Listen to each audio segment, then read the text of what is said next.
You know, back in the day, I used to have to do this to make sure that everything was synced up.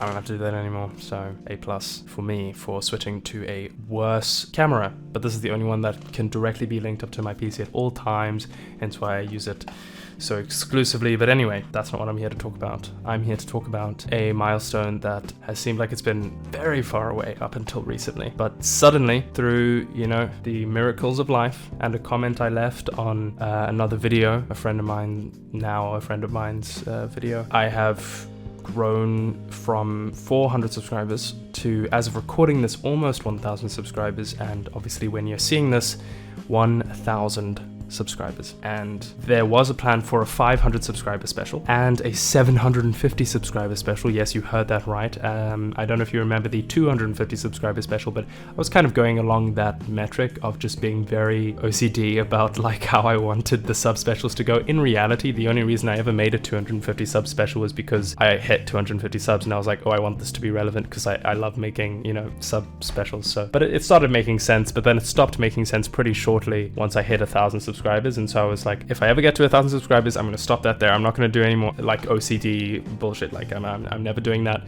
again, and I am never doing that again. I'm not going to celebrate. Thank you guys so much for 7,500 subscribers.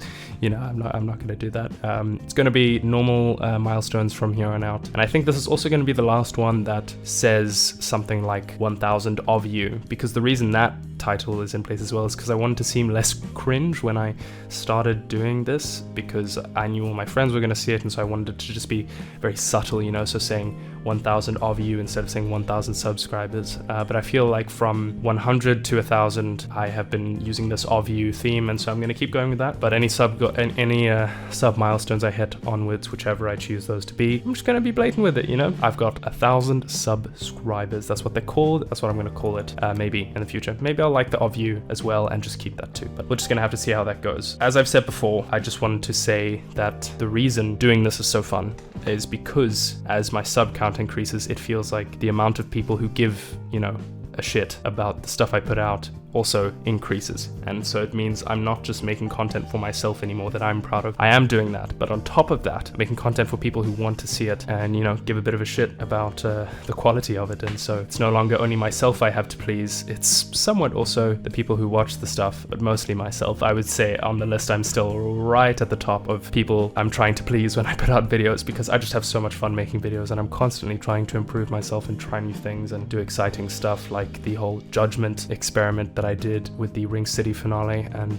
no spoilers, but you know, this Nameless King fight obviously has a lot to do with judgment if you've seen the Ring City finale. So I don't know, maybe we'll see a little pop in of him as well. And I think it's been a lot of fun creating sort of like a character based on like a tattoo I got. And so I just want to say thank you for being part of that 1,000 group who have shown me that people do really give a shit about the stuff I put out, and so it really means a lot. And there are a few other thank yous I have to throw out there. I'd like to thank Harrison Consoli. You can find his YouTube channel. You can see it over here. You can find it over there. He has been a huge inspiration for video essays since we met through the topic of Hyperlight Drifter, and I would really recommend checking him out and the rest of these people I list off. But I am, out of them, most proud of his content, I would say. He is the person I idolize in terms of video essay stuff, so please go check him out. And then of course the fellows, as they currently are: Synth Saturn, Irongilu, Find Aiden, Ethan, and Luca. And there are a few Twitch fellows as well if you want to hop over to that website. That would be Forest88, who I've played with the Terraria series, Johnny the Carrot,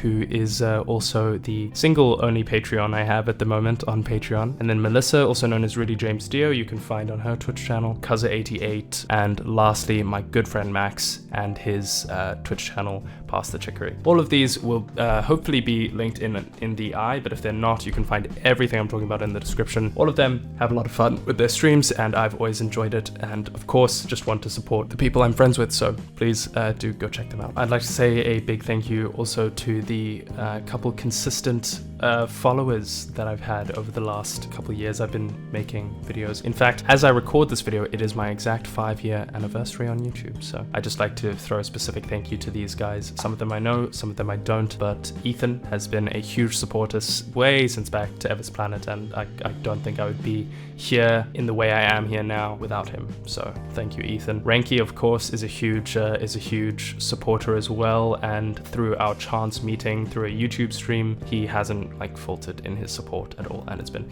amazing to have him along the way, especially as a Dark Souls Elden Ring lover, because there are few and far between of those on my channel, and it's good to have some support for those series because I really do put a lot of effort into them. And then next up is Josh, a friend of mine I know in real life who's constantly throwing out support, whether it be Twitch subs or just commenting, a lot on videos. And lastly is StuartisUnoriginal, who has also been around for quite some time and is just consistently in support, and I would not be here in the same way I am now without all of their participation in supporting me, and so I have a big debt of gratitude to pay to them. Lastly, I'd like to say thank you to the people who have supported me in the other projects that I've tried to do, namely Off the Latch and Unoriginal Clips, as well as Patreon, but I'll get into that. Off the Latch specifically, I'd really like to stress that it is an incredible project that I've made, and it's very community heavy, and if you'd like to go check it out, I would very much recommend it because it's advice based. And while I dish out advice every now and again when it comes into my head and I have a piece of experience to share and I think there's something to be learned from it the same way I learned from it, it would be amazing if I could get more of those emails in that sort of ask questions or just sort of generally start a topic going that I could respond to and then sort them into videos. I think that would make it a lot more community heavy than it already is. There are a few of those videos, but those emails are very rare, so if that could be increased, then please do go check out Off the Latch. Secondly, of course, Unoriginal Clips has been the Clips channel, which has done incredibly well, hit 1,000 subs before my main channel did. I'm hoping to bring back Minecraft Dungeons just for a video because I want to celebrate the fact that the first video I've ever gotten that has over 100,000 views is a clip of Minecraft Dungeons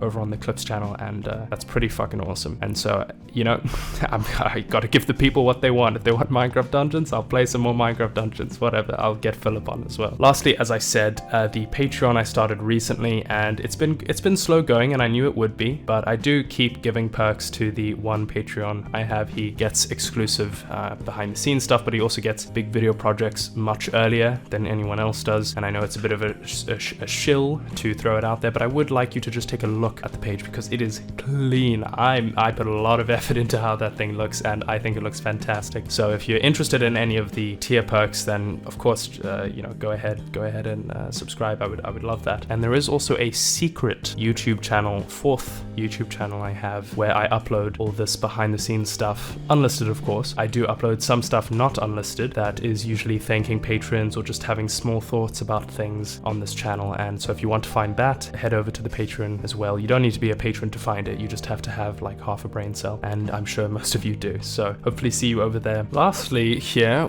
on my phone, I have a few comments here that I'd like to reply to because in my community posts section, which I recently unlocked as of, again, recording this, I opened the floor up to my first Q&A, which was for this video, which originally was the only point of the 1,000 subscriber special, but now I've sort of coagulated the 500, 750, and 1,000 subscriber special into this one video. So I have a few questions, and I'm going to give a few answers. So if in case I do something like this in the future, make sure to keep up with my community tab because there are many more questions to be asked and there are many more questions I can answer. But once again, if you want them with a bit more of an old classic commentary gameplay format like the good old YouTube days, then you can find that sort of stuff over on Off the Latch, and you can ask those sorts of questions by emailing me at offthelatch@protonmail.com. But for now, let's get into these ones. StuartisUnoriginal, who I mentioned earlier, asked what the best game I've played is and have built a lot of memories from. It's a bit more of an interesting take than what is your favorite game, because obviously my favorite game is Hyperlight Drift and most people know that. But what is the best game I've played is a bit more of a difficult one. I would say start to finish, the best game I've played, so aka that can't include currently Elden Ring, haven't finished it, which I would say probably would be the answer if I had finished it, but start to finish is probably a close call between Dark Souls 3, Hollow Knight, and Halo Reach. Those three games were absolutely incredible. And well, my, enjoyment of some of them wavered while I played them, like Hollow Knight. Undoubtedly, they are incredible games, just like beautifully crafted games. And if I had to pick one out of the three, I would just go with the one that's highest up on my top, currently top 6 list of video games, and that would be Dark Souls 3. But Hollow Knight and Halo Reach are incredible games, and I would recommend all 3 of them if you're just looking for a very well-made game to play. Dandelion threw in quite a couple questions here, so I'm just going to speed run these answers here. No, yes, no, yes, no. Sorry, I'm getting a bit informal here. Renki, someone I mentioned earlier as well, a big supporter, asked, aside from any monetary reasons, would you rather have a massive following or a small following? Now, if we are talking about completely aside from any monetary reasons, I would rather have 1,000 followers, every single one of them super interactive, than 1 million subscribers and have 1,000 views per video or something like that. I would rather have a very condensed support base than a huge subscriber count with a lot of dead subs. Although I must say, undoubtedly, it is very fun to reach subscriber milestones. So if at all possible, I'd like both the big subscriber base and also a strong support base. But I think I would like to be comfortable. If I could choose a specific place for it to stop with still a very supportive fan base, I would probably pick 1 million subscribers. And I know I'm not going to be getting to 1 million subscribers anytime soon, but I feel like once you get past that point, you start being recognized more and more based on other YouTubers' experiences. And I don't really want a lot of that in my life. I'd like to remain, as anonymous as I can on YouTube, while still enjoying doing what I do, which is this. I would probably pick 1 million as the cap if monetary reasons weren't in question and all of them, were active. I'm sure somewhere in there is a direct answer to that question, but anyway, moving on. Dandelion again asks, I know for a fact parents have favorites. Come on, Stuart, spill the beans. Which one of the Quick Builds tournament contestants are you rooting for? As this video comes out, likely at least round 6 has come out, perhaps. This might only make sense, in the future. As of recording this, we are 2 rounds into the intermediate, so that's why I have to meter my answers here. Out of all the openers, I will say the contestants who I've been very impressed with out of the openers were Honeydew, Mr. Otter Guy, Sleeping Cat, Clays, Salad, and Chill Cat. Those 6 were really blew me away in terms of my expectations, and I think that they have a pretty bright future ahead of their building career. And out of those 6, if I had to pick, let's say if I had to pick an ideal final battle, if I had to choose who I'd like to go up against who based on their current build abilities, because people change over the course of the building competition. Some very good builders get worse, some not so good builders get much better. So it is very much a wavering thing. But currently, what I would like to say is it would be very cool to see at some point, maybe the finals, Chill Cat go up against Sleeping Cat. And I know that's the battle of 2 cats, maybe that's a subconscious connection I'm making, but I don't think so. I think their build quality is really impressive, particularly those 2, and I would love to see them go up against each other. And so if I had to pick who I would like to be in the finals, it would be those 2, but I'm not gonna, let that bias my opinion of their builds, because as I said, they can change quite a bit over the course of the build comp. And it's just sort of an idea I have in mind, having only seen 2 builds from one of them and only 1 build from the other one of them.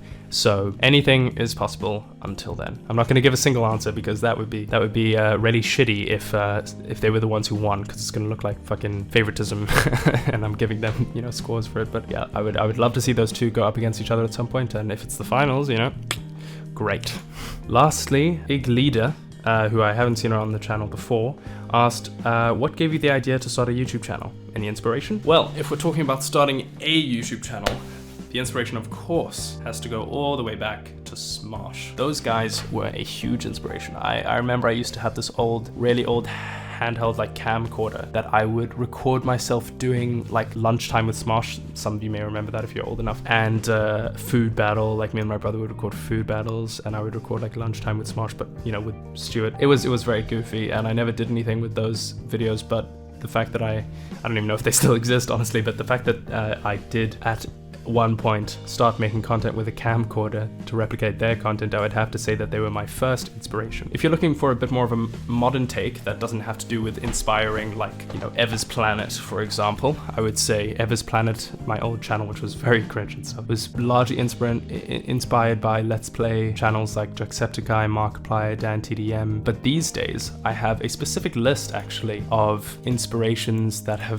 I have started with and still consider huge inspirations for my YouTube channel, because some inspirations, for example, DadTDM, Markiplier, whatever, were inspirations definitely at one point, but right now don't really fit into my category of content making, and so they're not as big of an inspiration as these 6 are. Kick the PJ for one, amazing YouTuber, probably my favorite YouTuber, in fact. I really like his style of editing, I like his style of comedy, I love the way he does his streams, and I really aspire to have that level of quality and confidence. The next one is, of course, Jay Schlatt, the man himself, who I found pretty recently, I think around 2019, with, of course, growing up with Minecraft. I mean, a tribute to Minecraft. But you can already see some inspiration behind growing up with Minecraft. Well, growing up with Minecraft as an idea did, you know, come from Jay Schlatt doing this whole tribute to Minecraft thing. It ended up being completely different. I mean, really different. Growing up with Minecraft is more of a life story than, you know, what Jay Schlatt did was a tribute to the game. It was more a tribute to how I grew up with the game, hence the title Growing Up with Minecraft. And speaking of Minecraft, Ethos Lab was also a huge inspiration when it came to how I wanted to do my Let's Plays. I wanted to be relaxed, I wanted it to be chilled, I wanted it to be a place where someone grabs some snacks, you know, sit down and watch me play the game. That has warped a bit over the years, I think, of my Minecraft playthrough on this channel. I think now it's a bit more fast-paced, and maybe I need to slow it down a bit, but I am proud of the videos still, and a lot of them still have that quality of being quite chilled and laid back, but I think a lot of them also are a bit more fast-paced to account for my modern editing style. But I think I'm balancing it pretty well, but you know, things may change over the course of the channel as they always do. Next up is Solar Sands, who makes incredible video essays and has been a huge inspiration for how I make mine. I don't think his editing is that great, but wow, his scripts are amazing, and that's where I gain most of my inspiration when it comes to scripts. Harrison Consoli, the friend I mentioned earlier, he is the person I gain most of my inspiration for when it comes to editing quality in a video essay. Next up is Filza, who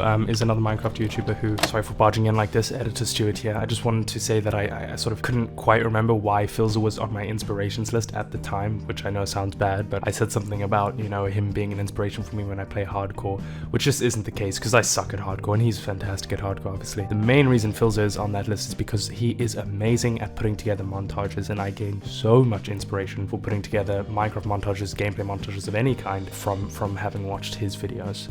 But of course he is the hardcore guy, and when I'm working on this hardcore project, which I'm not going to tell you what yet because I don't think it's out, I definitely channel a bit of him. But anyway, moving on to what I was saying in the video. I like to make, like Kick the PJ, little characters and stuff, and I've started that recently. I don't know how far I will take it. Right now, Judgment is the only character. I'm really glad I got to have all of those inspirations from Smosh all the way to the modern inspirations like Jay Schlatt and Filza, and so those are my inspirations for starting YouTube in the first place, and why I thought I would love to do it. That was a very long answer, but it is the last answer to the first Q&A I've ever done. Now we are moving on to the main event, which is me versus the Nameless King. This is the end of the Dark Souls series. This video, this special, and it has been an incredible ride. And while I do talk about it at the end of the Nameless King fight, I just want to say here that I'm very, very grateful for how Dark Souls started my channel and how I'm now finishing it with 1,000 subscribers. I couldn't be more happy with the game I chose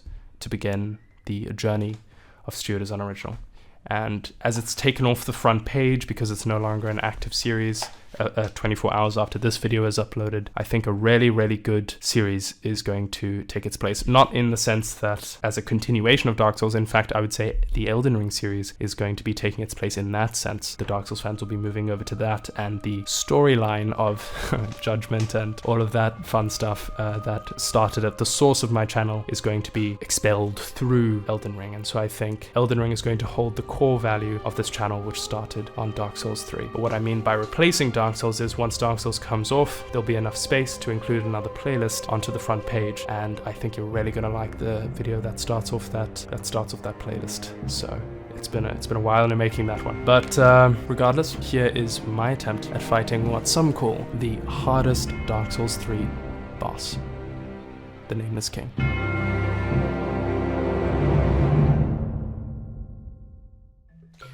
Okay, now that I'm starting this stream up and officially the recording up now, welcome to no one. It's way too early in the morning. My usual viewer base is literally 12 hours like from now. So, you know, fair enough. But as I usually have to do, I have to make a recording aspect anyway, so it's not for naught. And as the stream title says, we are going to be fighting the Nameless King with a 12-hour limit, much like when I fought Renala with the 12-hour limit. The YouTube people won't know what I'm talking about because Elden Ring Part 7 hasn't come out, which is not going to come out for a very long time because I just finished editing Part 4 and then I'm going overseas.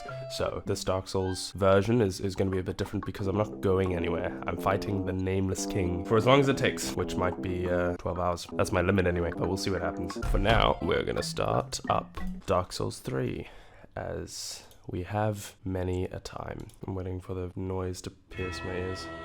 Not even that loud. Wow.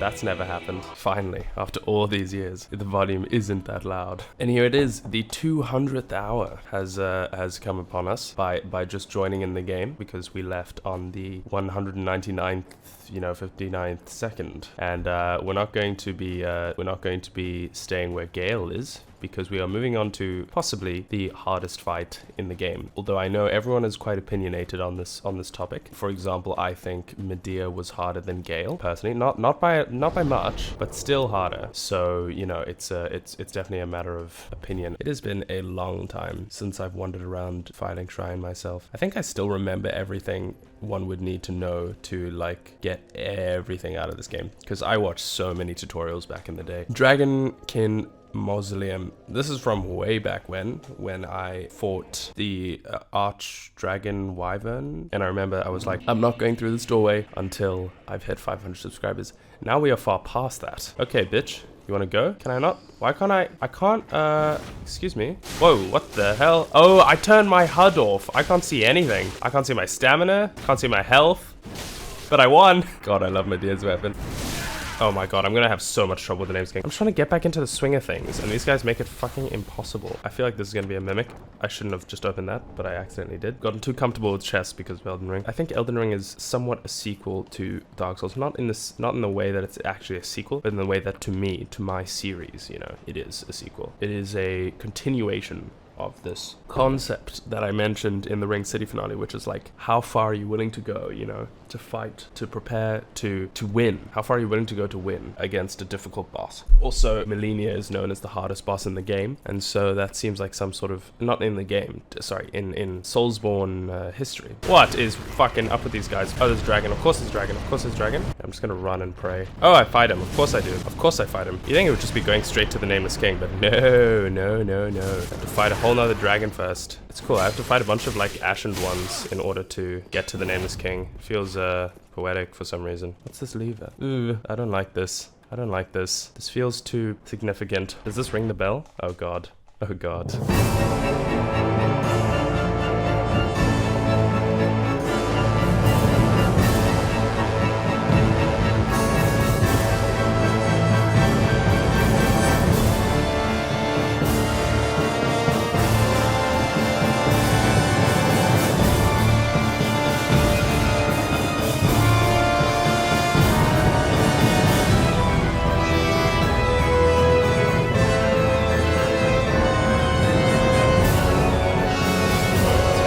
Yeah, look how many embers I have. I think I don't need to worry about wasting all my embers, because this is not just the last fight I'm going to need these embers for. The last fight I'm probably going to do in Dark Souls 3 ever, unless I revisit the game when I'm 50 or something, because I'm done with this game after this. I love how I'm fighting him just on smoke or something. Come on, beat the fucking stupid dragon mode. Yo, got the King of the Storm down. Let's go. What's that, third try?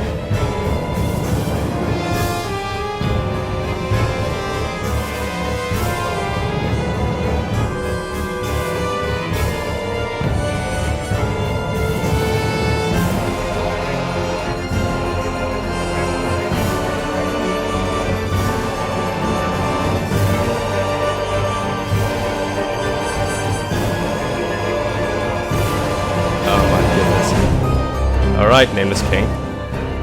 Eat me.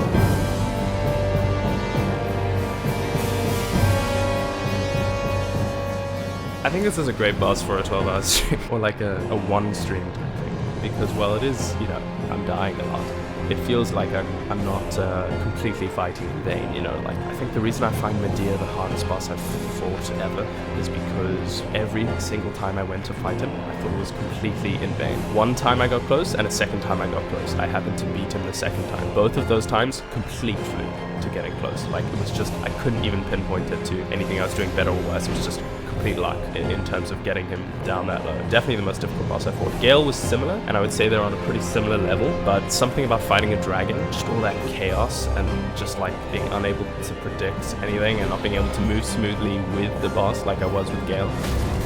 Ooh, did I stun that? What the hell is that? Oh! Yo! Coated! Coated! I didn't know you could do that. That's fucking... That was awesome. Fucking A. Hey, the pizza! What the hell? Why couldn't I lock on? What the hell was that about? Why did I say the pizza? Ow! Okay. I think he's in second phase. Yeah, I don't know what that is. I don't know what that's gonna do. Ayo! The pizza. Okay, he's fucking Thor now. Great.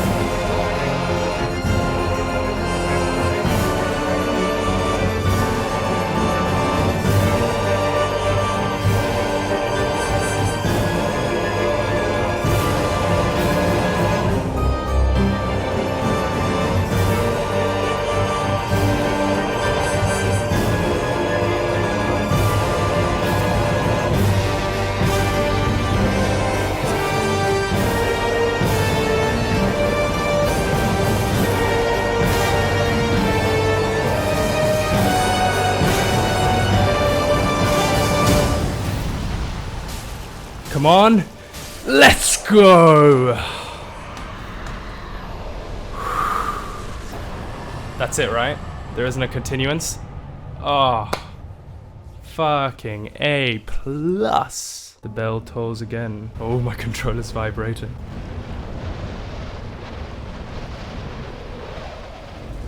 Oh, I'm back where I teleported from. This is where the Nameless King fight was. There's just no more fog anymore. Holy shit. The last bonfire. The last bonfire of Dark Souls 3. As a dexterity character, let's just boost up dexterity as my last act. Ashen One. My last act is Ashen One. I suppose I could begin Journey 3 someday. Perhaps someday I will, but that day is not today. So, I'm going to call it here. Anyway, hold on, let me just... Okay, I got it.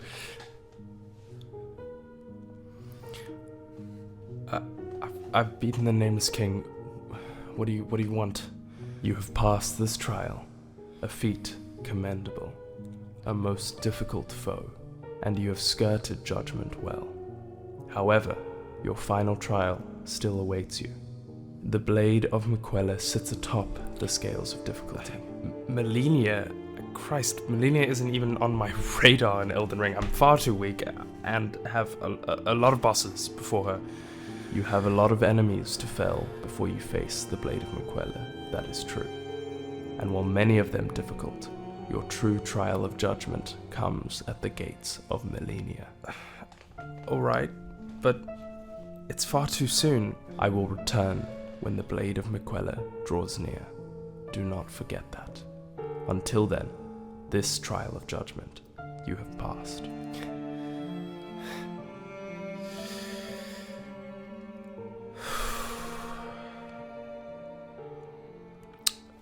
I guess I'll see you all in the Elden Ring series. Thank you all sincerely for your support in this series. Dark Souls 3 has taken me from a guy with one YouTube video on a new YouTube channel to a guy celebrating 1,000 subscribers, and it means a lot, both the game and you. So thank you. Thank you.